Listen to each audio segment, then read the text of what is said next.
Salut, salut, on se retrouve pour une toute nouvelle vidéo, une toute nouvelle... Il a craqué. Une toute nouvelle analyse, cette fois-ci, du Battle Scroll Andor, donc qui a amené énormément de nouvelles règles pour cette saison. Vous avez vu les deux vidéos précédentes qu'on a faites avec les règles, les scénarios qui ont amené pas mal de fraîcheur quand même, et les sorts persistants. Cette fois-ci, on va vous faire un énorme récap, armée par armée, grande allégeance par grande allégeance, de tous les changements, que ce soit évolution des règles, évolution des coups en points ou petits ajustements pour se mettre en ligne avec la nouvelle mécanique de Déprimo. Mon petit Jim, est-ce que tu es prêt? Moi je suis prêt, on peut enchaîner sur les règles principales, notamment d'abord. Exactement, donc il y a pas mal de règles qui sont assez générales, qui concernent tout le monde, donc des règles qui, on va dire, sont quasiment de l'ordre de la cohésion des unités, des règles d'attention messire et ce genre de choses. Donc on va commencer par la première, cohésion d'unités. Remplacées par les unités doivent être placées et finir chaque mouvement en formant un groupe en cohésion. Unité composée de 2 à 6 figurines est en cohésion si chaque figurine de l'unité est à 1 pouce horizontalement et à 6 pouces verticalement d'au moins une autre figurine de l'unité. Et la même règle pour les unités de 6 figurines ou plus. Grosso modo, ce que ça nous dit, c'est que la limite pour la cohésion à 2 figurines est passée de 5 à 6. Donc, Jim, qu'est-ce que ça change? Déjà, c'est un bon résumé. Et ça change quoi? Ça change qu'en fait, il y a beaucoup d'unités dans le jeu qui étaient par pack de 3, notamment les unités d'élite qu'on connaît. Donc, on en a en Osiark, notamment les Mortis Guard. On en a en, par exemple, Sylvaneth, donc on a les Kurnoth, etc. Donc, vraiment les grosses unités d'élite qui jouaient par 3 et quand on doublait, on jouait par 6. C'était embêtant parce que par 6, on était plus en cohésion. Et du coup, alors sur certaines unités déjà qui n'avaient pas la range suffisante, on perdait notamment 2 mecs qui pouvaient taper. Ouais. Donc c'était embêtant. Donc sur ces unités déjà on les prenait jamais par 6 du coup, on les prenait par 3. Donc quand on les prenait par 6, c'était pour se dire qu'on avait une figurine qui était tampon, qui allait prendre les dégâts, et ensuite hop, on est libéré, on va pouvoir jouer par 5. C'est d'ailleurs quelque chose que j'ai souvent entendu en jouant. Quand je tuais une figurine, on me disait « Ah bah merci, maintenant je peux faire un peu ce que je veux ». Notamment sur des Gorgunta aussi par exemple. Complètement. C'est vrai qu'il y a quelques unités, notamment... Alors après, ce qu'il faut bien se dire, c'est que globalement, c'est vrai que c'était une doléance qu'on avait de se dire que sur Age of Sigmar, on n'avait pas de règles spécifiques pour tout ce qui était infanterie monstrueuse et cavalerie d'élite de type Gorgunta ou ce genre de choses. Et pour l'infanterie monstrueuse, les Stalkers, les Kurnoth, les Kroxigor, voire même pour la grosse élite en Nurgle avec des figurines qui se jouent par 2 dans les unités, ou 3 si on est dans la version démon, et qui là vont pouvoir être prises par gros blobs de 6, et ça fait une belle différence. Ouais, on va pouvoir jouer en plus les requins, donc par exemple effectivement les mouches, comme tu disais en Nurgle, qui jouent par 2, les Pusgoyle, les humaines, attention. Et en fait ça change pas mal de choses, parce que ne serait-ce que pour ces unités qui aussi, on pense au Juggernaut, au Gorgunta, qui devaient finir à 1 pouce pour mettre leur BM à la charge, on va pouvoir le faire de manière plus libre et éviter de perdre en fait, on va dire un pourcentage de la règle, parce qu'en fait on peut pas mettre tout le monde en cohésion et en même temps être à moins d'1 pouce de l'unité qu'on charge. Donc du coup, ça déjà c'est un gros up, ça change pas grand chose pour les unités qui sont, on va dire en régiment, qui jouent ne serait-ce que par 5 ou 10, ça change en vérité même quasiment rien, à part quand on a des pertes. Bon, et encore que, généralement, on arrivait à faire en sorte qu'on n'avait pas de soucis vis-à-vis de ça. Là où ça change également, c'est que avant, on va dire que quand on jouait un pack de 3, donc toujours les unités qui jouent par 3, tranche de 3 de figurines, on ne pouvait pas faire un gros blocus, un gros mur devant. Aujourd'hui, si on prend 6 Gorgunta et qu'on fait un mur devant, en fait, on vient de gagner 9 pouces. Voilà, sur notre mur. 9 pouces de, entre guillemets, de cordon un peu cher, hein, mais si jamais on a besoin de le faire, on peut le faire. Je pense au Juggernaut, qui aujourd'hui, quand on a une rangée comme ça qui s'étale sur la table et qu'on va charger l'armée adverse, le Juggernaut, c'est pas non plus une mince affaire de les sortir. Donc quand tu commences à engager plus d'unités qu'avant, ça devient bon, surtout si tu as passé un Mystic Shield, etc. Donc voilà, c'est pas anodin et ça prend un coup. C'est clair. Donc ça, c'est pour la première règle, la règle de cohésion. On passe donc à la deuxième règle hyper structurante, la nouvelle règle d'attention messire. Vous devez soustraire 1 au jet de touche pour une attaque d'arme à projectile si la cible est un héros ennemi à 3 pouces d'unité ennemie comptant 3 figurines ou plus. Pour l'instant, rien de scandaleux. Si ce héros n'a pas de monture, à l'exception des compagnons, il ne peut pas non plus être ciblé par des attaques d'armes à projectiles si la figurine attaquante est à plus de 12 pouces de lui. La règle attention messire ne s'applique pas si le héros a une caractéristique de blessure de 10 ou plus. Exact. Déjà, ça a bien changé et ça fait plaisir. On a rajouté tout un pan de la règle qui est quand même vachement intéressant, c'est qu'on peut plus être ciblé quand on a moins de 10 PV et qu'on n'est pas sur un canasson, un poney globalement. Donc, c'est super bon. On notera que ça comprend les personnages uniques. Et ça, c'est un bon bonus parce qu'on avait tendance à moins les voir à la saison précédente, qui n'étaient pas compris dans le fait qu'on puisse les... En fait, ils étaient toujours ciblables, peu importe qu'ils étaient à côté d'une unité. D'ailleurs, ça m'a un peu chagriné pour certaines unités, mais bon, on en passera. Genre Olinder, genre ce genre de personnage. Exactement, on était un peu triste. Aujourd'hui, plus de soucis, plus ciblable, et du coup, ça va faire vachement du bien à ces personnages qui, souvent en plus, sont des personnages à buff, et donc ils vont distribuer des buffs. On pense aux Fireslayer qui sont très contents de prendre une règle comme ça. On pense à ne serait-ce qu'un War Chanter en Rook qui est content de prendre ça parce que c'est des petits personnages qui démultiplient l'efficacité de l'armée et qui en fait étaient des cibles destinées et qu'on venait shooter direct. On l'a vu de toute façon sur la période où on était dans la saison des vétérans de galets, on avait quand même pas mal de tirs globalement parce que les héros étaient assez simples à sortir. Quand on est passé sur les champions de galets, on a tous au maximum sorti nos personnages nommés parce qu'ils étaient ciblables alors que le tir était quand même un peu en retrait, enfin sacrément en retrait par rapport à la saison précédente. Et c'est vrai que sur la première version qu'on a vue du nouveau manuel du général, il n'y avait pas mention de cette règle. C'est une petite doléance qu'on avait dans le sens où cette règle pour les champions de galets était très cool parce que ça évitait le retour, on va dire, en masse du tir. Bien qu'on avait quand même du tir, non pas d'élite, mais du tir anti-horde, on le voit avec Slanesh ou Caradon, ce genre de choses. Là, on avait un petit peu peur que le tir d'élite revienne un petit peu trop sur le devant de la scène. Et là, du coup, cette règle, elle vient mettre un terme à ce débat-là. C'est-à-dire que, globalement, vous allez pouvoir jouer vos héros piétons, même nommés, tranquilles, fond de cours. Les Nighthaunt, j'en parle pas, ça change complètement tout leur gameplay. Il y a plein d'armées qui vont être hyper contentes de ce changement de règle, et je pense personnellement que c'est une très bonne chose pour se prémunir d'un énorme retour du tir. Voilà globalement pour les règles de base, on va dire génériques. On va pouvoir passer un petit peu à ce qui a changé à proprement aux armées et au coup on point. Yes. On peut commencer déjà par l'order. On va commencer tout de suite la partie order avec les Daughters of Cain. Donc côté Daughters of Cain, pas de changement de règles majeur. On a eu globalement une baisse des coups en points. On va vous donner quelques exemples. Moins 10 sur les Sisters, moins 20 sur l'Avatar, moins 10 sur les Witch, moins 20 sur le Bloodwrack, moins 10 sur la Queen, moins 10 sur Slaughter, moins 10 sur les Warlocks, moins 20 sur les Kainites et moins 20 sur le Bloodwrack Viper. Ouais. Grosso modo, rien de transcendant. L'idée étant que, hormis Morathi, en fait, on essaie de baisser tous les coups en points. Morathi, elle est plutôt pas trop chère. Et sur le reste de l'armée, malheureusement, Daughter of Cain, on n'en voyait pas beaucoup. Non. C'est une armée qui devrait normalement tirer un petit peu profit de tout ce qui est des primos. Ouais, pour le rasoir mental, notamment, qui avait pas spécialement de bonus pendant ses sorts et qui maintenant va pouvoir peut-être un peu plus lancer. Après, en face aussi, ils ont des bonus pour dissiper. Donc finalement, ça lisse quand même pas mal la chose. Il y a une perte de points générale sur l'armée. On va peut-être pouvoir rentrer une unité en plus. Est-ce que ça va réellement changer et les faire monter top méta? Je ne pense pas. On n'est pas non plus, on n'a pas le savoir ultime, mais honnêtement, je ne pense pas. Donc je pense que l'armée va rester tout simplement là où elle est, gentiment. Donc grosso modo, c'est à peu près tout côté Daughter of Cain. On va passer à la partie Fireslayer. Alors les Fireslayer, pour tout vous dire, on était relativement inquiets pour eux, on va dire, sur l'annonce du manuel général, puisque grosso modo, ils n'ont pas d'Antorian. Et globalement, on est quand même sur des scénarios où il y a de plus en plus d'objectifs modulo que en général ils ont quand même tendance à être centrés. Côté Fireslayer, au niveau des changements de règles, on a juste un petit changement sur le Flamekeeper qui dit qu'on doit incrémenter de 1 son compteur lorsqu'une unité Fireslayer, une figurine Fireslayer meurt à 12 par une attaque ou une habilité. Donc grosso modo c'est comme avant, sauf que on retire la magie. Au niveau des changements en points, on a plus 10 points pour le Battlesmith, on va revenir dessus, plus 10 points pour les Earthguard, et respectivement plus 10, 20 et 10 pour les incarnations magmatiques, à savoir l'Infernote, le Firewall et le Flamespitter. Donc grosso modo des changements de coups en points assez mineurs. Pour The Battlesmith ça s'explique puisque ce fameux personnage a quand même le Nultigan Icon qui est un anti-magie, peut-être un des meilleurs du jeu. Grosso modo à 12 pouces, à chaque fois que vous allez vous prendre un spell, et Dieu sait que dans cette saison ça risque d'arriver, sur un 4+, ça va être annulé. Donc c'est pas déconnant que ce mec-là prenne 10 points, parce qu'à chaque fois qu'on va le prendre, on va le prendre avec cet artefact.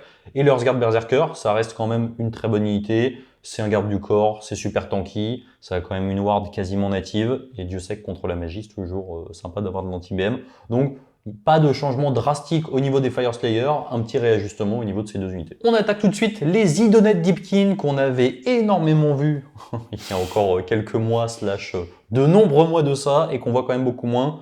Au niveau des changements de règles, il n'y en a pas, il y a des petites clarifications. Au niveau des changements de coups en points, grosso modo, tout le monde a baissé, que ce soit côté Akhelian, Namarti, l'Akhelian King, l'Eidolon, les Soulrender, le Soulscryer Volturnos, les Alopex et les Zishlaen et les Morsas. Ouais, voilà. C'est à peu près normal. Je crois que la dernière fois que j'ai vu un Idonet, moi c'était sur la chaîne contre Kams, qui était venu jouer. Tu l'as quand même battu. que j'ai battu. Ah oui, ça va, tu C'est l'avais battu. une des rares fois que j'ai gagné. Bon bah du coup, si Jim gagne une partie, c'est très clairement qu'il faut up l'armée adverse. On passe tout de suite aux Caradron Overlord qui ont martyrisé la fin de V2 et qui ont recommencé gentiment à martyriser la saison dernière. Au niveau des changements de règles, il n'y en a pas. Par contre, il y a eu des changements au niveau des coups en points. L'Arcanaut Company a perdu 10 points, par contre plus 20 pour la Etherchemist, plus 15 pour le Navigator, plus 15 pour l'Amiral, plus 25 pour les Grunstock. Alors, petite précision quand même, on a noté qu'au niveau de l'évolution des coups en points, tout a été mis en multiple de 10. C'est-à-dire que c'est fini, les coups en points qui valent 105, 114,3, etc. Maintenant, c'est 110 ou 120. On est revenu à ce qu'il y avait avant. C'est beaucoup plus clair et honnêtement, ça change pas grand chose, mais ça permet d'avoir quelque chose de beaucoup plus facile au niveau de la création de liste. Jim, est-ce que tu as un petit avis sur ces évolutions de coups en points? Ouais, alors déjà, les Thunderers qui prennent 25 points, c'est ça qu'on a dit? C'est complètement normal, parce qu'il y a eu un spam de Thunderers. On s'est très vite rendu compte que quand on faisait 2 unités de 15, ça faisait super mal. Hein. Donc d'ailleurs, on en a vu au dernier tournoi, je crois, il y a des listes comme ça qui ont performé. Juste infâme en fait. Donc oui, ils prennent 25 points, c'est complètement justifié. Commencer à avoir moins de boiteaux et plus de Thunderers. Pour ce qui est des personnages, on va dire, à côté de mon Navigator, Amiral, tous les petits piétons. Ouais, tous les petits piétons. Bah déjà, c'est des héros, ils sont plus ciblables. Donc c'est normal un petit peu qu'ils prennent un petit peu en coup en point. De base en plus, on va pas se mentir, ils sont très forts. Le Navigator de base, vous me l'avez vu jouer, hein, quand je lance des dés, que je fais des 1 et que les unités en face ne peuvent plus bouger. On a vu que c'était très fort. Le Chemist qui ramène avec son petit artefact un Endless Spell gratuit, bah oui, c'est très fort forcément. Donc à un moment donné, faut que ça se retranscrive et qu'on le paye en coup en point. Bon, rien de choquant, l'armée va jouer globalement de la même manière, avec peut-être un peu moins de Thunderer, et ça fait plaisir. On passe tout de suite aux Luminettes qui ont martyrisé avec une liste particulière le méta depuis quelques temps. Grosso modo, au niveau des changements en règles, il y a eu 2 modifications, clarifications sur la protection de Ish et Teklis, à savoir qu'il y avait des débats entre est-ce que c'est entièrement au moment où on lance le sort, est-ce que c'est entièrement en permanence? Ça a été clarifié, c'est à tout moment, il faut être à portée du lanceur de sort qui lance la protection de Ish ou de Teklis. Donc comme ça, c'est clair et net. Il y a une modification sur la Grande Nation Elon, à savoir qu'on va perdre de plus une attaque pour récupérer un plus un touche et blesse. Donc, en fait, sachant que les Luminettes, leur but, c'est surtout d'aller coller des blessures mortelles avec les Sentinelles, ils sont pas spécialement heureux de ce changement. Donc c'est quand même un bon petit nerf de Elon qui est relativement mérité parce qu'on a vu ce que faisait Elon avec les 2x20 Sentinelles et Teklis ces derniers temps. C'était légèrement too much. Hein. Ça me fait sourire, moi. J'aime bien. Bon, on va dire ça comme ça. Et ensuite, il y a eu une petite clarification, modification sur les règles qui sont génériques aux unités à la rite. C'est-à-dire que le -1 à l'arène qu'on va dégrader en pénétration d'armure 0, c'est un -1 à l'arène unmodified. Pourquoi ils ont fait ça? C'est parce que maintenant, on a le fameux sort Orfrost que vous avez vu sur la review du MDG qui permet de modifier la valeur tout simplement de pénétration d'armure. Donc ça évite que les alarites se fassent enfoncer juste avec un seul sort. Au niveau des changements de coups en points, à peu près tout a baissé, sauf Teklis qui a pris 20 points. Je pense que l'explication est assez simple. Il a une dissipation automatique, ce qui est extrêmement fort dans cette saison. À noter que sur les changements de coups en points, on a eu un -30 points sur les jumeaux et on a eu un -10 points sur la lumière d'Eltarion. Ouais, quand ils sont pas ciblables, ça fait du bien parce que les jumeaux qui vont arriver, qu'on pourra pas tuer avant et qui vont arriver vers le T4, enfin même T3, mais au T4 déjà je me suis déjà pris au T4, ça fait très mal, vraiment. Pour leur non mais voilà, c'est vrai que globalement c'est des unités qu'on n'avait pas trop vues. Eltarion, il est arrivé à une époque où il y avait énormément de blessures mortelles avec les Séraphons, malheureusement ils se faisaient sortir instantanément. Ouais. Les jumeaux c'était un peu pareil, ils se faisaient sniper, ils avaient pas la chance d'être champions de galets et a priori cette saison c'est la leur. Je trouve ça assez bien de la part de Games, on va dire d'essayer d'une part de remettre Alaric sur le devant de la scène et la flopée de héros nommés en Vanari qu'on peut avoir, juste pour pas avoir des archétypes très orientés autour de Teklis Sentinelle, Teklis Warden et ce genre de choses. Ouais. On passe tout de suite à mes petits chouchous, les Séraphons. Alors les Séraphons, on va partir tout de suite sur les changements majeurs d'évolution de règles. Grosso modo, il y en a 2, on va dire. Un qui était évident, qui concerne le sort de TP, qui nous dit que, bien évidemment, on ne peut pas téléporter à 9 pouces de soi engagé à une unité ennemie. C'était relativement évident, on en avait parlé pendant la review. Envoyer des Croxigor au corps à corps pour surtout ne pas avoir de problème de charge, c'était un peu too much. Et ensuite, changement majeur qui concerne à la fois les Slann et Croak. Pour lancer des sorts à travers soit un skink à 12 pouces, soit à travers l'oracle, c'est limité à un sort par phase. Donc, le principe d'utiliser l'action héroïque pour téléporter, peu importe, un troglodyte ou alors un skink, et pouvoir envoyer la sauce à travers leurs yeux, c'est terminé. Et c'est cool, parce qu'on en avait un peu marre de prendre une croque-bombe avec 1000 BM. C'était pas très intéressant. Tout le monde était capable de faire ce combo qui ne demandait aucune spécialisation ou tactique ou doigté. Donc en vrai, c'est bien qu'ils virent ça. Hein. Moi, je suis complètement Ouais, effectivement. Alors bon, moi je serais peut-être un peu plus. Effectivement, c'est vrai que c'était. Non, mais c'est vrai que c'était too much. Bah oui. Maintenant, limité à un sort par phase, ça devient carrément inutile de jouer un oracle, on va dire. Puisque si c'est pour lancer un sort, à la limite, à partir du moment où on peut se téléporter, bah, j'ai envie de dire, autant se téléporter. pour. C'est pour le fun, c'est cool. Tu vois. Non, mais voilà, c'est vrai que pour le coup, ces changements sont cohérents dans le sens où c'était trop fort. Maintenant, encore une fois, je pense qu'il y avait des manières un petit peu plus fines de nerfer ça. Au niveau des changements de coups en point, rien de transcendant. On a des ajustements à la marge, je crois, qui a pris plus 15. Les skins qui ont pris plus 5, c'est pas déconnant parce qu'en Fangs of Sotek, on n'oublie pas le triple redéploiement.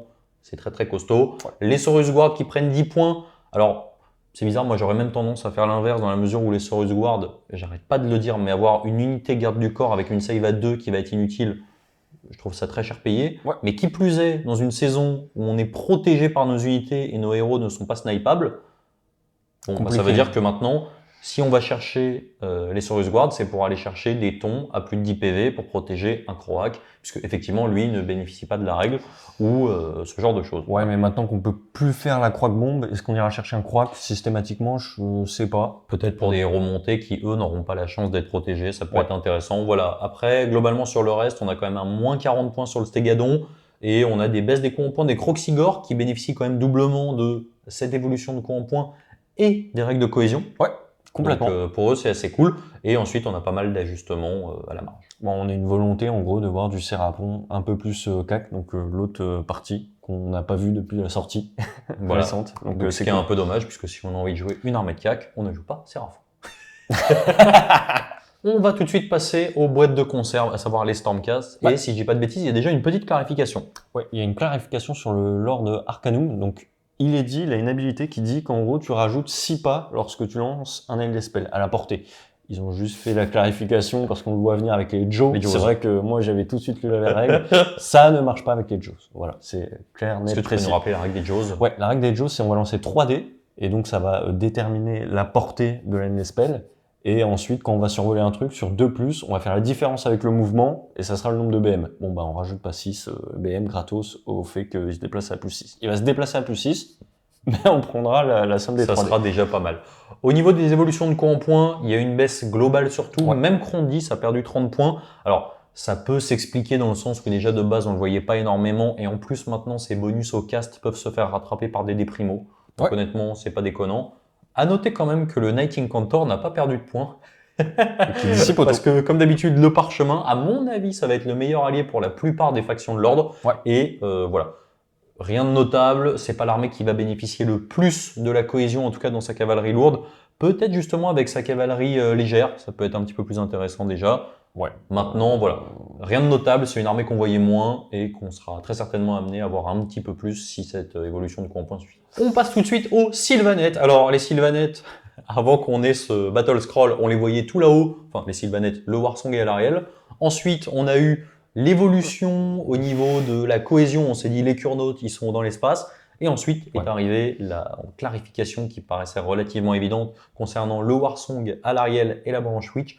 Grosso modo, c'est des unités qui ont la capacité sur des valeurs de lancement élevées à leur sort de faire une aptitude qui va être proportionnellement puissante à la valeur de cast. Je prends l'exemple d'Alariel, elle va jeter des dés et ensuite la valeur modifiée va être utilisée pour jeter le même nombre de dés qui sur un 3+, vont mettre une blessure mortelle. Ça a été clarifié, c'est la valeur de lancement non modifiée. Et pour le Warsong, évidemment, tout le monde avait vu venir sa Nova, on va dire de très très loin. De la même manière, c'est la valeur de lancement non modifiée, donc on s'y attendait, mais ça fait quand même relativement mal. Ça fait mal, surtout que c'est un petit nerf pour le Warsong notamment qui avait le +1 en fait. Donc avant, il lançait son petit dé en plus, là il va pas le faire. Bon, c'est un peu normal en même temps. On va pas retomber dans les vieux retranchés avec Croix, qu'on a bien vu ce que ça donnait. Ils se sont dit ok, on se calme. Ils ont eu des baisses en points aussi également. Il y a eu des baisses en points, grosso modo la branche Witch, la Lady of Vine qu'on ne voit jamais, qui avait commencé sa carrière, si je dis pas de bêtises, entre 310 et 320 points, qui se retrouve maintenant à 250. À noter l'évolution des coups en points des Spite Rider lanciers et surtout des Kurnautes Hunter avec grande épée. Ouais, ils ont baissé, bah c'est normal parce que ceux avec les épées on les voyait pas, au profit de ceux avec les faux, donc c'est normal, ils sont maintenant au même prix que ceux qui ont les arcs, donc c'est un peu normal. Voilà, bon après est-ce qu'on les verra plus? En fait ils auraient pu être glorieux, bon maintenant ils sont... Bah, disons que leur plus gros up vient peut-être des conséquences de la cohésion. Effectivement, les Carnotes qui vont pouvoir hyper, hein, notamment parce que Faux avait déjà la range suffisante pour taper malgré la formation, malgré la cohésion d'avant. Aujourd'hui, ceux avec les épées, oui, effectivement, vont plus taper. Maintenant, ça reste comme des Carnotes, c'est assez cher. Est-ce que ça va vraiment changer le fait qu'ils baissent un peu en points, moins 30 points, plus le fait qu'ils vont pouvoir tous taper? Je suis pas certain. Ce qui est cool, c'est qu'en amical, Lady of Vine, elle coûte moins cher. Et j'aime beaucoup cette fille qui me tient à cœur. Et en vrai, elle a quand même un sort à noter. Elle a quand même un sort qui donne une FNP à toute l'armée. Donc elle baisse en points. Elle donne une FNP à 5+, en bulle, à l'armée, ce qui est pas du tout un mauvais sort, mais elle comprenait pas parce qu'elle avait pas trop de bonus pour le caster. Bon, maintenant, une FNP à 5+, c'est quand même costaud, quoi. Donc ça se prend. On a donc terminé de la partie des gens qui utilisent des WC pour aller aux toilettes. On va passer tout de suite aux chaoteux et on va commencer avec les Beasts of Chaos. Donc les Beasts of Chaos, des clarifications, pas de changement de règles. Non. Au niveau de l'évolution de coût en points, il n'y a pas grand chose qui a bougé. Le Chaos Gargant qui était très bon, qui prend 5 points. Chaos Spawn qui prend 15. La Cocatrix qui prend 15 et honnêtement, c'est pas volé. Ouais, c'est aussi pour les alliés, peut-être notamment, mais en vrai, il n'y a pas énormément de changements de points. Ils ont fait ce qu'ils ont fait pour toutes les armées, c'est-à-dire ils ont fait en sorte qu'on finisse par des dizaines, et ce qui était un peu fort, ils ont dit, bon, on leur met 5 points, histoire que ça soit régularisé.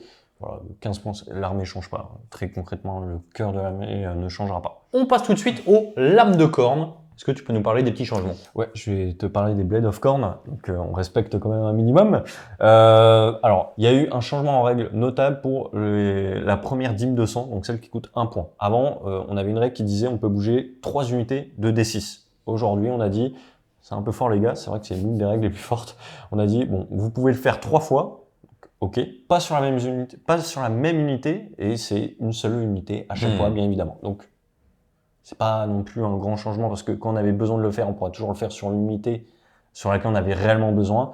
Si jamais on a vraiment besoin de le faire sur plus d'unités, on va juste cramer un peu plus de points de dîme de sang. Bon, voilà, ce qu'il faut bien voir, c'est que je pense que cette saison en Blade of Corn, on va vraiment aller chercher souvent les 2 points de dîme de sang pour annuler, j'ai pas dit dissiper, mais nullifier des lancements de sorts qui vont vous protéger quand même de pas mal de blagues avec des déprimos que vous n'allez tout simplement pas pouvoir utiliser, quoi. En fait, je pense que Korn, très concrètement, c'est hyper fort dans cette saison. Parce que déjà, pas de sorcier.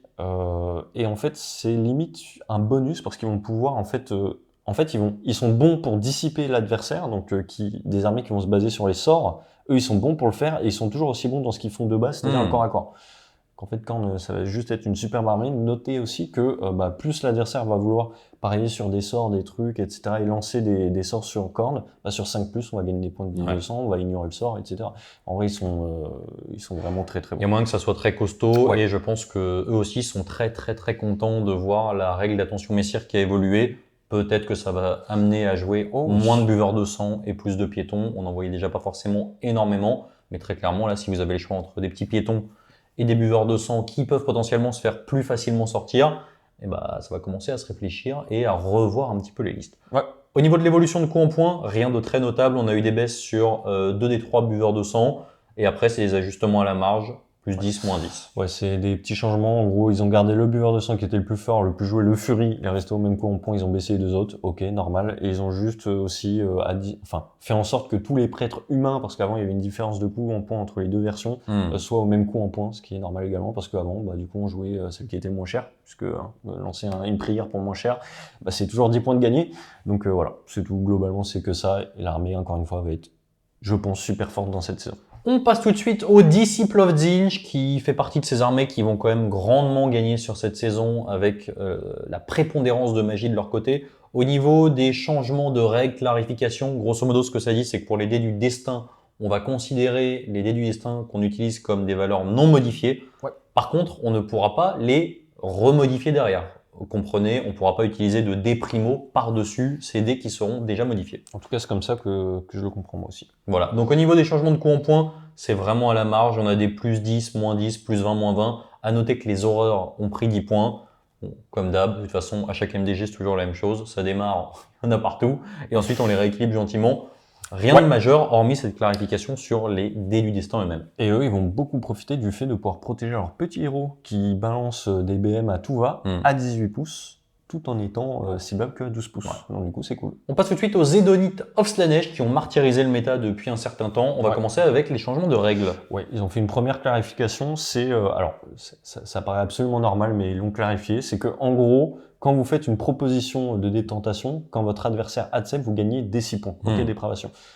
Ils ont spécifié qu'en gros, vous gagnez ces D6 points quand l'autre a fini d'attaquer. Pourquoi ? Parce que, à mon avis, si vous gagnez des D6 points et que vous passez le seuil de la FNP, eh ben, la protection, il y en avait qui devaient, je sais pas, le jouer comme ça. En fait, la précision était notée si on rejetait les dés, mais pas dans le cas où c'était accepté. Bref, maintenant, dans les deux cas, c'est clair, c'est après que l'ensemble des attaques ait été résolu. Par contre, on a eu un changement au niveau du sort de Fantasmagoria. Donc, classique, 12 de portée, 5 valeurs de lancement. Ce sort disait que, grosso modo, lorsque l'unité activait en étant sous Fantasmagoria, on pouvait prendre une unité Slaanesh à 3 pouces qui pouvait faire un mouvement de retreat. C'est tout pareil, sauf que maintenant, pour faire le retreat, il faut prendre une unité Slaanesh à 3 pouces et faire un 3 pouces. Voilà. Donc, c'est un nerf, c'est clairement un nerf. Maintenant, ça reste un sort qui est extrêmement puissant et je pense que ça ne changera pas le fait de le prendre ou pas. On sait que dans les domaines de magie côté Slaanesh, dans les sous-allégeances, il n'y a pas énormément de sorts. C'est un sort qui reste dans tous les cas très bon. Au niveau de l'évolution des coups en points, grand classique, l'Epitome a pris 20 points. Je pense que ce n'est pas la peine de vous expliquer pourquoi sur ce genre de saison. Ensuite, tout ce qui est Blizzbarb a pris 10 points et on a 10 points aussi sur les Seekers. Tout le reste a baissé. À noter quand même que Shalaxi et Sinessa ont perdu 30 points. Bon, c'était pas trop joué. Rien de particulier, on les voyait pas spécialement. Je pense que tout ce qui est archer, côté cavalerie montée en Slaanesh, c'est quelque chose qu'on verra toujours autant. C'est pas un changement en point qui va changer grand chose. Ça reste extrêmement fort pour déblayer sans avoir spécialement besoin de sortir les héros. Même pendant la saison des Galician Champions, ils s'en sortaient très bien. Je pense que ça ne changera pas grand chose pour eux. On passe tout de suite aux ratons. Alors Clément, excuse-nous, il n'y a pas grand chose à dire sur les ratons puisqu'il n'y a pas de changement de règle. Par contre, il y a eu des baisses de coups en points assez colossales surtout. Le Gressir sur Screaming Bell, donc Cloche Hurlante, a perdu 40 points, moins 30 sur les Vermin King, moins 20 sur les Vermin Lord, moins 30 sur le Warp Seer, les Stormfiend qui perdent 10 points et la Doomwheel qui perd 20 points. Bon bref, grosso modo, tout a baissé, c'est une armée qu'on voyait plus du tout. Vous l'avez peut-être vu sur le dernier rapport de bataille qu'on a sorti, si je l'ai sorti au moment où je sors cette vidéo, puisque le montage est très long. Mais voilà, c'est une armée qu'on voyait pas des masses. Rien de particulier à dire. On passe tout de suite au Slave to Darkness, côté STD, que des baisses de coups en points, hormis pour la partie maraudeur et pour le Sphinx. Alors grosso modo, ce qu'il faut bien avoir en tête, c'est que ces unités qui avaient un coup en point qui était multiple de 5 et pas de 10. Bref, c'est du plus 5 à chaque fois, ça change pas grand chose. On a eu des bonnes baisses de coups en point sur Eternus, qui est quand même un très bon héros qu'on voyait pas beaucoup. Malheureusement pour lui, il est monté, donc voilà, c'est un petit peu triste pour lui, il sera facilement snipable. Après, ce qu'il faut bien avoir en tête, c'est que globalement sur cette saison, on risque franchement d'avoir sensiblement moins de tirs d'élite pour sniper les héros, à partir du moment où, de manière générale, on sait que la plupart des armées en face vont pouvoir cacher leurs héros. Donc, il va peut-être pouvoir tirer un petit peu son épingle du jeu de ça. C'est toujours un bon changement. Et derrière, on a eu des baisses des coups en points sur les Chaos Lord et Chaos Sorcerer Lord sur Manticore. À mon avis, c'est parce qu'ils sont jaloux de la nouvelle chimère côté Cities of Sigmar. Ça me paraît absolument justifié. Ouais, ça doit être totalement pour ça, je pense. On passe tout de suite au Magotkin of Nurgle. Alors, côté règles, qu'est-ce qui a changé? Il y a eu une clarification sur l'aptitude de Glotkin qui permettait de charger à la fin de la phase de mouvement adverse. Bon, évidemment, on ne peut charger qu'avec des unités qui ne sont pas engagées. Voilà, éligible en fait. Voilà. Ça paraît logique. Tout simplement, au niveau de l'évolution des coups en points, à peu près tout a baissé, sauf Blob. Bon, pas étonnant, hein, sur une saison de sorcier avec un sorcier pareil et le sort qu'il a, voilà. Et 20 points pour les Rotmire Creed. Au niveau de la baisse des coups en points, il y a eu quand même des baisses de coups en points colossales avec le Glotkin qui est passé de 650 à 600 points. Le Gritton Clean One a aussi perdu 30 points. Ouais. Et enfin, j'ai envie de dire. C'est vrai que Glotkin et Rotigus, on les voyait absolument jamais. Et après, au niveau des post-goil, on a eu des baisses de 10 points. On peut commencer à envisager de voir des packs de 6 maintenant. Alors eux, ils ont monté, ils ont descendu, ils ont tout fait. Par contre, le problème, c'est que ceux à pied, en attendant, ne bougent pas en fait, les BK.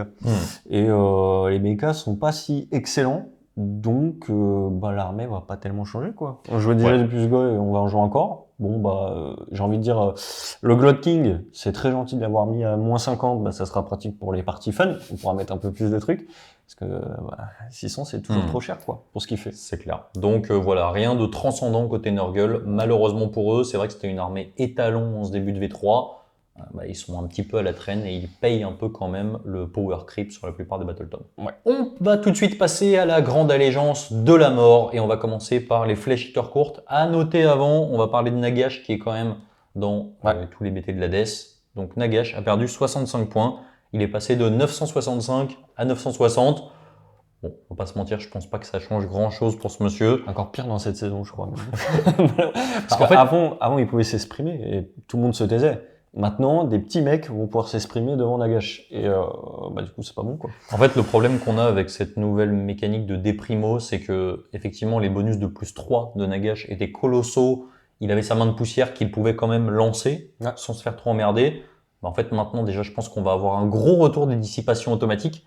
Et en plus de ça, une fois que vous allez avoir balancé vos déprimos pour un sort, en fait, vous n'allez plus forcément en avoir, sauf à tout garder pour la main de poussière, et votre adversaire va mettre tout ce qu'il faut de côté pour vous dissiper soit les portails, soit les déprimos que vous avez utilisés pour votre main de poussière. Et en fait, c'est même pire que ça, parce que comme maintenant, si on fait double 6, on passe le sort automatiquement, ce qui est très bien, mais on n'a plus le droit de lancer de sort, quand tu as 9 sorts, si ça t'arrive dans les 3 premiers, c'est un peu embêtant. Donc maintenant, on veut même plus de double 6 et on veut même plus de double 1. Donc en fait, c'est pas bon, quoi. Disons que Nagash n'est pas le personnage le plus, recommandé pour utiliser ses déprimos. Donc voilà, il perd 65 points, vous allez avoir les portails gratuits, c'est mieux que rien. Donc j'aurais contre Blob. Voilà. Au niveau de l'évolution des coups en points côté fake, on a moins 30 points sur le Royal Terrorgeist et le Royal Dragon Zombie.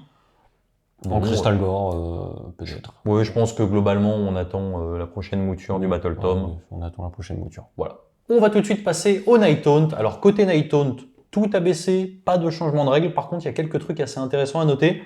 Les héros Night Taunt ont peu de points de vie.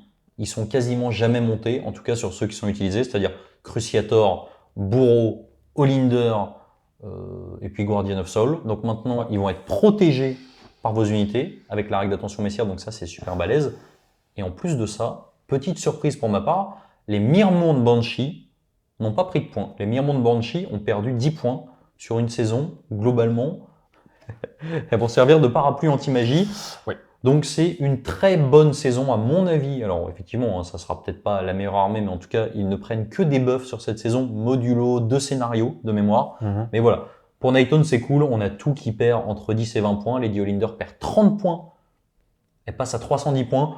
Je pense qu'on va pouvoir commencer à la revoir sur les tables. Même Kurnos, qui est une brute de corps à corps, mais qu'on jouait pas parce qu'en fait, Snipeab, dans la saison d'avant, au profit du bourreau, aujourd'hui, je pense qu'on peut le sortir. Ça fait un bon tapeur en vrai. Qui plus est avec le bourreau qui a perdu la possibilité d'aller chercher le sort des armes enflammées. Bon voilà, je pense que c'est assez cool pour Night Taunt. Je pense qu'on va voir, même de manière générale dans la plupart des armées de la Death, des Myrmonde Banshees se promener. Parce qu'à 90 points, même en Soul Blight, on en prend un, voire 2 packs, histoire d'être sûr. Ouais, c'est très très bon. On va tout de suite passer à la terreur des armées de l'Hadès depuis quelques temps, à savoir les Ossiarch Bone Reaper. C'est vrai que ça aurait pu être les Soul Blight aussi, mais bon, c'est les Ossiarch. Premièrement, il y a une clarification sur Mirkainan, parce qu'effectivement, pour les petits malins qui avaient vu ça, grosso modo, c'était un sort qui avait une portée très courte et qui obligeait les unités ennemies à taper le lanceur de sort. Ouais. Sauf qu'on n'oublie pas, en OB, on joue toujours Arcane, donc en gros, c'est un sort qui passait portée 9, et on obligeait un mec qui ne pouvait pas nous taper à nous taper. Bon, maintenant ça a été clarifié, ça doit s'appliquer à une unité avec laquelle on est engagé, ce qui est tout à fait logique. Petit coucou d'ailleurs, la personne qui m'avait parlé de ça se reconnaîtra, c'était complètement dégénéré, heureusement on n'en a jamais vu en tournoi, ou en tout cas très très peu, et voilà. Donc ça c'est la première clarification. Il y a eu des changements de règles au niveau des sorts qui peuvent être lancés automatiquement, qui sont donc maintenant restreints au domaine de magie. On avait des choses qui étaient un petit peu dégénérées avec certains sorts signature, on peut penser à l'Ossifactor ou ce genre de choses. Bref, ça a été clarifié, c'est comme ça. Je pense qu'ils ont eu peur du Blizzard, tu penses? Le sort nouveau générique qui peut faire quand même c'est vrai que ça super mal. C'est vrai que ça aurait pu être ça, mais en tout cas, il y en a à côté. Je pense que c'est ça. Qui paye les pots cassés, notamment côté Ossifactor. Au niveau de l'évolution des coups en points, 10 points sur les Death Riders. Ouais. Rien de choquant. Xanthos qui perd 10 points, on le voyait pas. Catacross et Arcane qui prennent respectivement 20 et 10 points. Dans tous les cas, je vois pas comment on sortait une liste sans arcane. Ouais, Qui plus est dans cette saison, donc honnêtement, c'est pas la mort. non. Non, c'est pas la C'est mort. pas la mort. Ouais, c'est bien. C'est marrant comme jeu de mots. C'est pas mal. Le Bone Shaper qui prend 20 points, effectivement, parce que le Bone Shaper n'est pas monté, contrairement au Soul Mason, donc il peut être protégé. Donc du coup, c'est un sorcier qui était déjà très bon et qui reste du coup excellent. Le Gothizar qu'on voit moins parce qu'on voit quasiment plus de Mortec, c'est pas déconnant. L'idée, c'est aussi d'encourager à jouer des Mortec. On a eu une baisse des coups en points des Morghast. Ouais, ça me paraît normal, au profit en fait des Immortis Guard et des Solkers. Complètement. C'est juste pour ça, hein, c'est la comparaison, je pense. Complètement. Donc le Shrieker qui a pris 10 points. Alors honnêtement, les sorts persistants des OB, il y en a 2 qui sont absolument auto-include, donc leur faire prendre 10 points, c'est tout à fait legit. Et les Immortis Guard qui ont pris 20 points. Alors d'un côté, on comprend parce que en plus, déjà c'est une unité qui cogne très fort. C'est un garde et en plus qui se relève. Et maintenant qui peut être joué en pack de 6 avec tout le monde qui tape. J'avoue que je suis un petit peu étonné de ne pas avoir vu d'augmentation des coups en points des Stalkers, parce que c'est quand même une unité qui cogne très très fort et qu'on voyait très souvent sur les tables de jeu. Maintenant, les Immortis... En fait, très brièvement, parce que c'est pas le sujet de la vidéo, mais pour moi, les Immortis, c'était la meilleure unité du BT. Résistant, ça se relève. En termes de tapage, alors oui, ça tape moins fort que les Stalkers. Par contre, au moment où tu veux que ça tape fort, ça va taper fort. Et une unité a son heure de gloire à peu près une fois dans la partie. Et pour cette fois-là, il te loupait pas, les gars. Parce que quand il te tapait 2 fois, il te loupait pas, en fait. Donc, ça bougeait moins loin. C'est le seul truc que je peux dire, oui, ok, c'est un peu moins bien. Et à côté de ça, c'est normal qu'ils prennent des points. C'est trop fort. Effectivement, en plus, quand on sait qu'on peut les remonter, maintenant, on a tout intérêt à sortir des packs de 6. Ouais. Donc, pour protéger vos gros héros, ça peut être cool. On va tout de suite passer au Soul Black Gravelord. Alors, côté Soul Black Gravelord, il y a eu 2 changements de règles. Un premier qui concerne les zombies. Alors, effectivement, pour ceux qui ont eu l'occasion de jouer contre des zombies, où on faisait des cordons de l'espace, on retirait une figurine à un bout et on faisait des blessures mortelles à l'autre bout, c'est terminé. C'est terminé. Maintenant, il faut être à 3 pouces de la figurine qui est retirée. Je peux être coupable. Ce qui est tout à fait logique. D'ailleurs, petit clin d'œil aux copains du GT Ace qui ont erraté exactement comme ça leur tournoi. Ouais. C'était bien vu. À se demander si c'est pas eux qui ont fait la proposition à Games. Ouais, l'histoire nous le dira. Et ensuite, on a enfin eu un changement de la règle de Endless Legion, à savoir qu'avant, on pouvait repop à 3 pouces sur un 3+, quand c'était notre tour, sur un 4+, au tour adverse, des unités ennemies à la fin de la phase de mouvement. Ce qui veut dire que grosso modo, si on était au tour adverse, on pouvait faire pop à 3 pouces de l'unité qui s'apprêtait à tirer ou à charger un écran sous son nez. Là, la règle a changé, il n'y a plus d'histoire de 3+, c'est du 4+, à notre tour comme au tour de l'adversaire. Ouais. Par contre, si c'est au tour de l'adversaire, on doit repop à 9. Ouais, avec les mêmes restrictions qu'avant, c'est-à-dire pas de charge, pas de piline. Et si c'est à notre tour, on peut repop à 3. C'est un changement de règle qui est, je trouve, très intelligent. C'est intelligent et surtout, heureusement, parce que c'était un peu frustrant d'avoir sur un 4+, une chance sur 2 de peut-être, en fait, je vais charger des zombies et pas une unité qui est clé. Donc bon, c'est un peu normal. On laisse jouer l'adversaire, je trouve ça cool. Complètement. Donc voilà, je trouve que c'est assez... honnêtement, c'était peut-être une des meilleures façons de changer cette règle, de nous laisser cette possibilité de repop à 3+ sur notre tour, mais de le bloquer au tour adverse, histoire d'avoir une FEP qui soit... Enfin, un repop qui soit pas non plus complètement dégénéré. Gros big up à Games de ce côté-là. Au niveau de l'évolution de coups en points, on a beaucoup de choses anecdotiques. On a un moins 60 sur les Terrorghast et moins 40 sur les Zombies Dragons. Alors, moins 60 sur le Terrorghast, je dois avouer que ça m'étonne un petit peu. Il coûte 240. Ça veut dire que si vous jouez maintenant en Avengory, pour 720 points, vous avez 3 Terrorghast. Ouais, à voir ce que ça fera. Honnêtement, je m'en rends pas compte si c'est moins... Bon, c'est quand même moins 60. Hein. À un moment donné, ça commence à... Ça commence à être pas mal, ouais. Ça commence à être pas... À tester. Avengory, j'ai essayé de faire des listes, j'ai pas réussi à trouver... C'est parce que tu joues pas l'Okavai, c'est pour ça. D'accord, ouais, certainement. Donc on a eu quand même une petite augmentation des coups en points côté Belladama Volga. On a eu une augmentation de cadeau. Après pas mal de changements à la marge, on a eu un plus 25 sur Torgilus. Alors pourquoi plus 25 sur Torgilus ? Le problème de Torgilus, c'est qu'il était nommé et il n'était pas Galetian champion. Donc sa ward à 5 sur ce qui était pas summonable, enfin sur ce qui était summonable, était très bien, mais durait qu'un temps. Là, il ne peut plus se faire sniper. Oui. Donc lui mettre un plus 25 points, honnêtement, c'est pas volé. C'est complètement normal. Moi, j'ai fait des listes ciblées, je le prends pas. Juste parce qu'il était ciblable, bah maintenant, je l'embête. Voilà, donc après pas mal de choses anecdotiques. À noter quand même qu'on a eu un plus 20 points sur les Black Knight. C'est logique. Je pense que côté outre-Atlantique, voire même peut-être outre-Manche, on a vu des gros spams de Black Knight en BM à la charge avec le Witch King monté. Bon, c'était un petit peu dégénéré, c'était pas spécialement intelligent, c'est mérité. Ouais. Heureusement qu'on n'en a pas trop acheté en France, je pense. C'est pour ça qu'on n'en a pas vu, je pense, parce que non, mais c'est hyper fort. Tout le monde qui a lu ça s'est dit waouh. Et qui a des Black Knight? Bah personne. Non, c'est ça, 330 points, les Ça. packs mouse costaud, c'était un petit peu vénère. Donc, honnêtement, une très bonne fac sur Soulblight. Ouais. Je trouve ça très intelligent d'avoir changé de cette manière-là l'allégeance et de cette manière-là les coups en points. Bonne surprise concernant les Terrorgeist. Ça reste très fort. Hein. Oui, ça reste très balèze. Ça reste super fort. Il y a quand même eu, on l'a pas précisé, mais des augmentations des coups en points sur Neferata et le Vampire Lord sur Dragon Zombie. On y pense en Légion du Sang, ça ne changera rien au Schmilblick. Hein. Non. Par contre, il y a eu des augmentations de coups en points de 15 points pour les packs de squelettes. Ouais.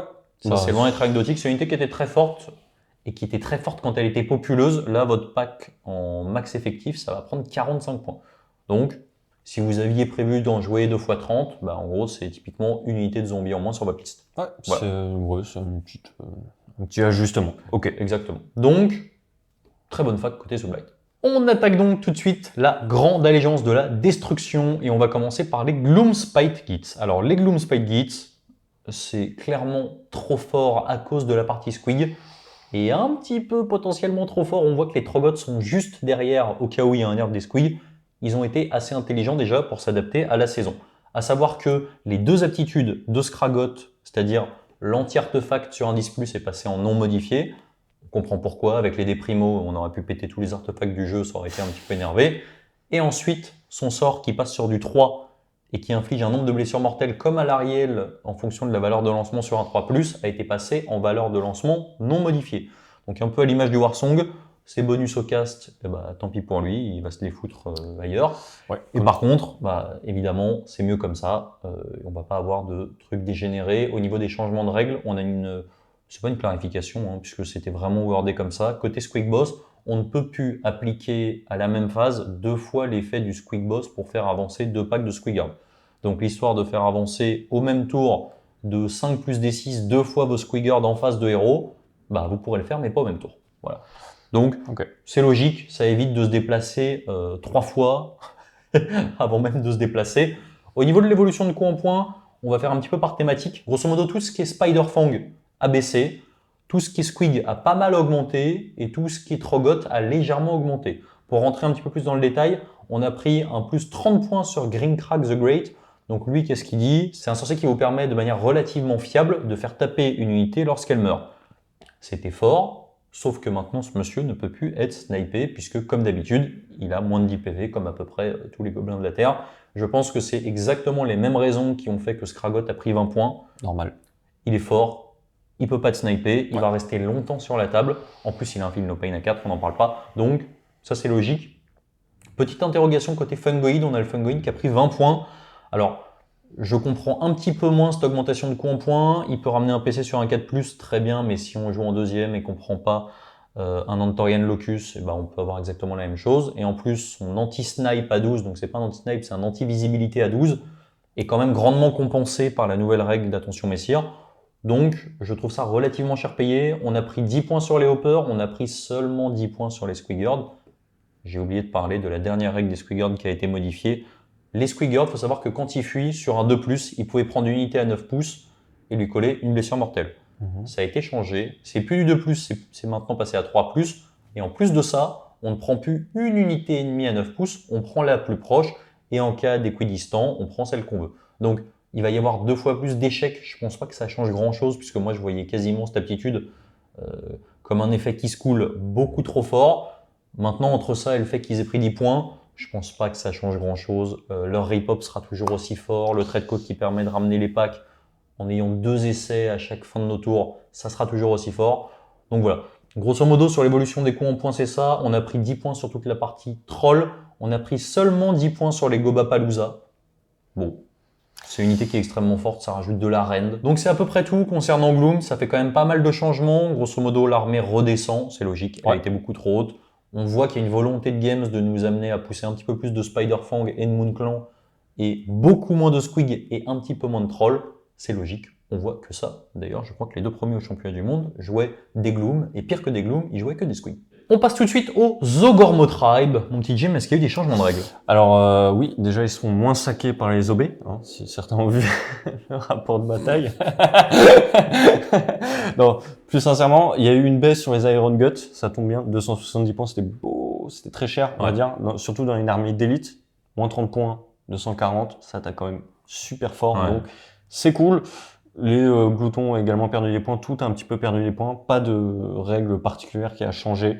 Bon, on est quand même sur une armée d'élite où on jouait 6-7 unités, on va perdre 10 points, 20 points sur une unité, on va peut-être pouvoir en rajouter une de plus, ça va pas non plus changer grandement la méta. On est quand même content de pas pouvoir se faire cibler avec le tyran qui est, on l'a vu, une pièce quand même assez maîtresse qui a besoin de dans le charger. jeu.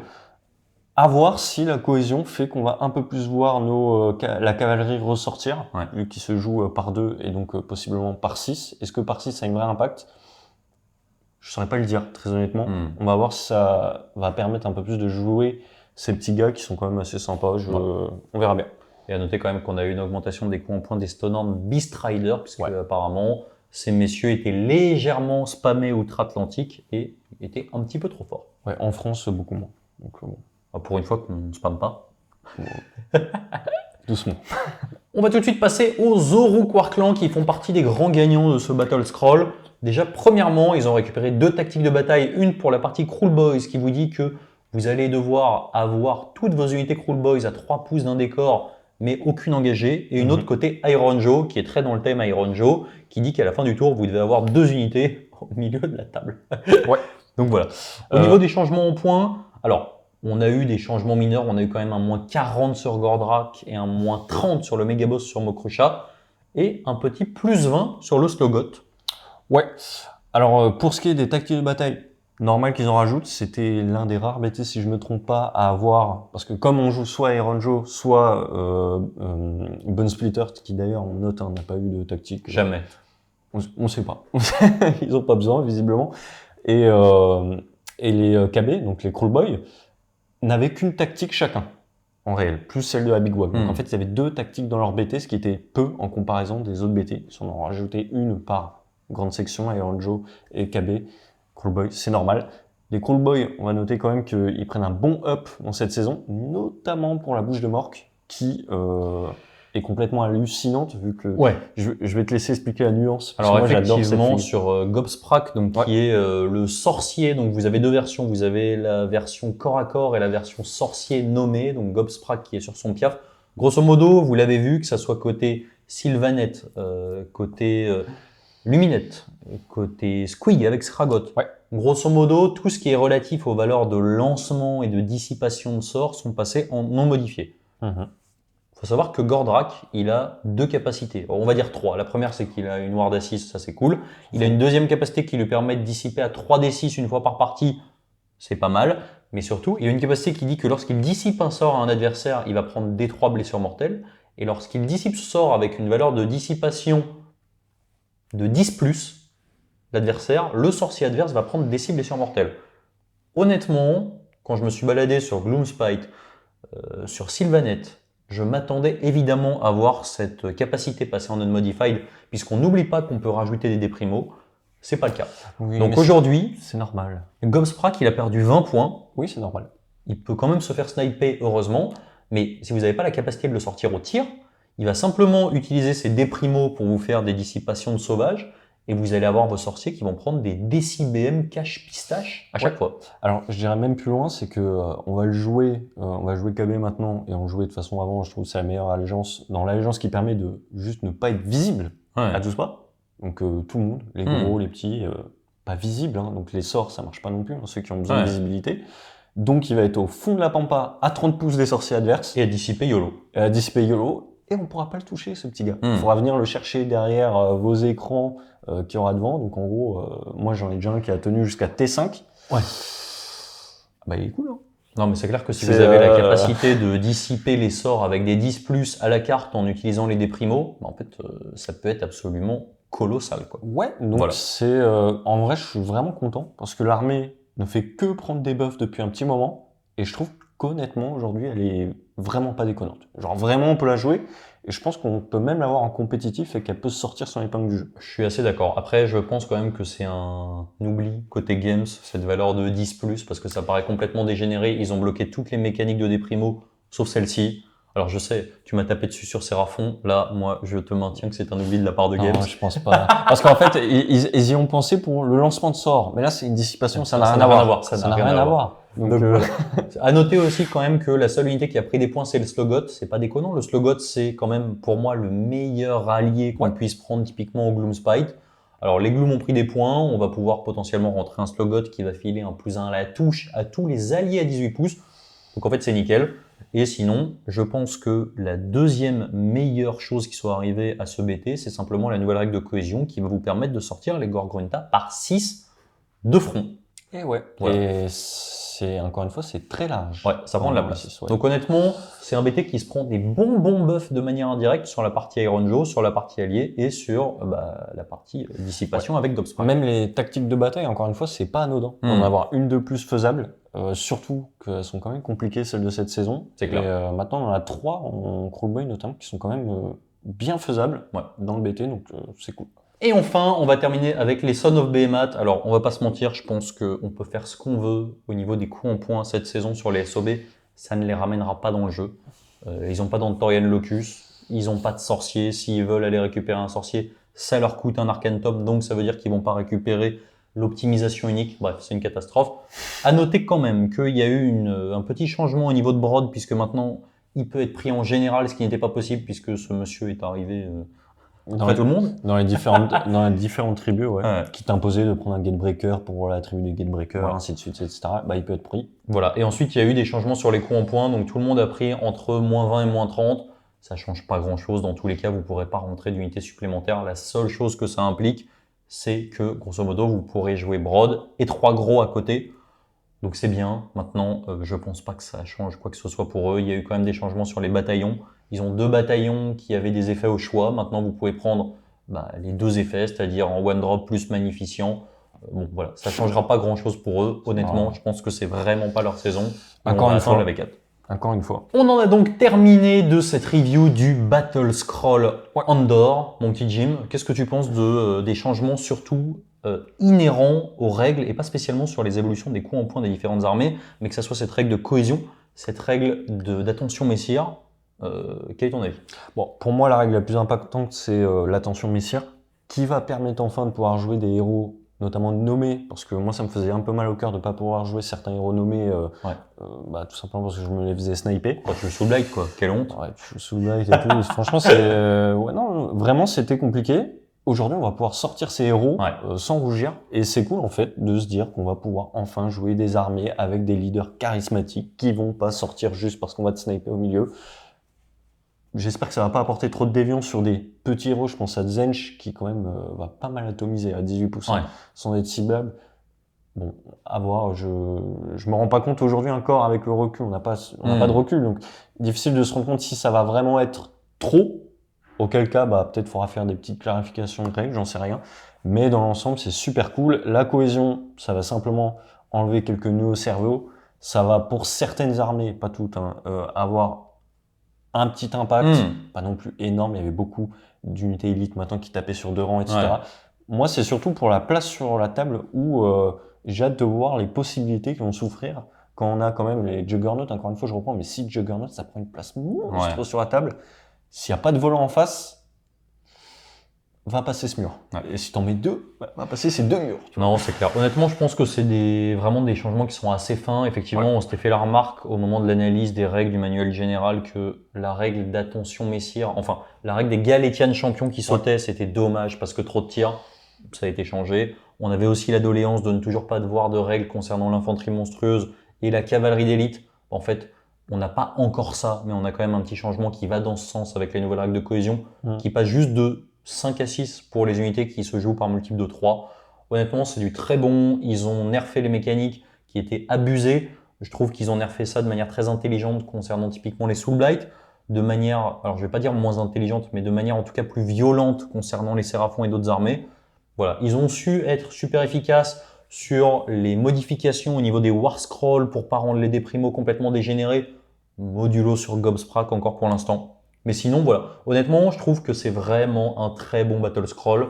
On n'est pas sur le niveau d'une nouvelle version, mais Non. je ne m'attendais pas à avoir autant de changements de coup en point, avec des changements qui soient parfois aussi fins, d'aller chercher le fait que des Torgilius ou ce genre de héros, effectivement, ont des capacités très fortes, mais en fait ne tenaient que par le fait qu'ils étaient snipables et donc finalement c'était pas si fort. Lui faire prendre 25 points, ce qui à son échelle est colossal, c'est juste super intelligent et ça veut dire qu'ils ont quand même un certain recul sur en fait, les unités qu'ils proposent et comment ça s'inscrit dans un gameplay au niveau d'une armée.